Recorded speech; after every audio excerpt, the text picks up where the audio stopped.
How to fix Microsoft Store error code 0x80073Cf0 on Windows. 1. Run Windows Store apps troubleshooter.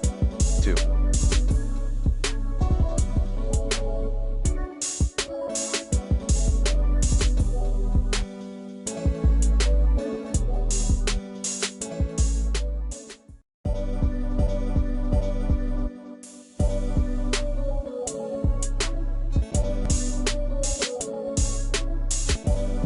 Repair or reset Microsoft Store. 3.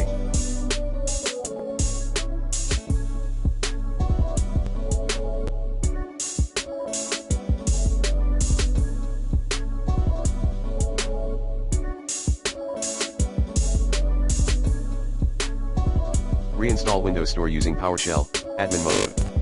GitOps package listers Microsoft.Windows Store for each ADOPS package disable development mode register $_install location \\fxmanifest.xml4. Reset Windows update components.